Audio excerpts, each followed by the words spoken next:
Riwayat Orang Kudus 24 Juli, Santo Boris dan Gleb. Santo Boris dilahirkan di penghujung abad ke-10. Ia dan saudaranya Gleb adalah putra-putra Santo Vladimir dari Kiev, raja Kristen pertama di Rusia. Sebelum menjadi Kristen, ayah mereka mempunyai banyak istri. Namun sesudah dibaptis, Vladimir hidup sebagaimana diajarkan Yesus dalam Injil. Pangeran Boris dan Gleb adalah putra-putra Vladimir dari istrinya yang seorang Kristen bernama Anna. Mereka semua adalah orang-orang Kristen yang saleh. Dalam upaya mendapatkan kekuasaan yang lebih besar setelah Raja Vladimir wafat, putra sulungnya menyusun rencana untuk membunuh Boris dan Gleb.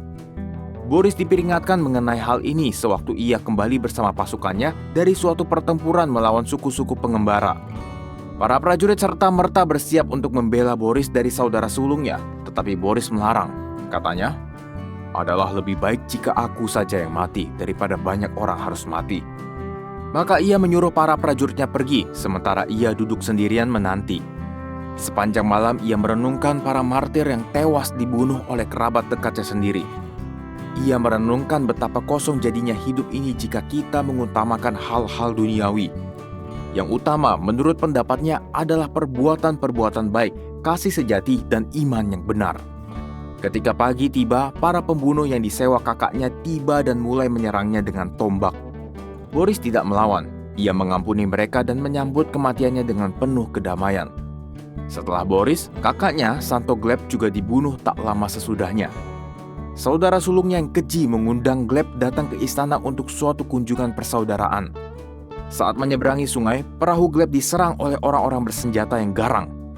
Pada mulanya Gleb ketakutan dan memohon pada mereka agar jangan membunuhnya. Namun demikian, ia tak hendak mempertahankan diri dengan kekerasan, bahkan ketika ia melihat bahwa mereka bertekad membunuhnya. Santo Gleb dengan tenang mempersiapkan diri untuk mati. Ia berdoa, "Aku akan dibunuh untuk suatu alasan yang tidak aku ketahui, tetapi Engkau mengetahuinya ya Tuhan. Dan aku tahu Engkau bersabda, demi namamu, saudara akan bangkit membunuh saudaranya." Hanya beberapa tahun setelah wafat mereka, masyarakat Rusia mulai pergi berziarah ke makam kedua bersaudara ini. Banyak mukjizat terjadi pada makam mereka.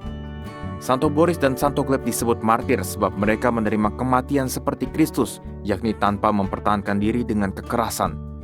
Mereka wafat pada tahun 1015.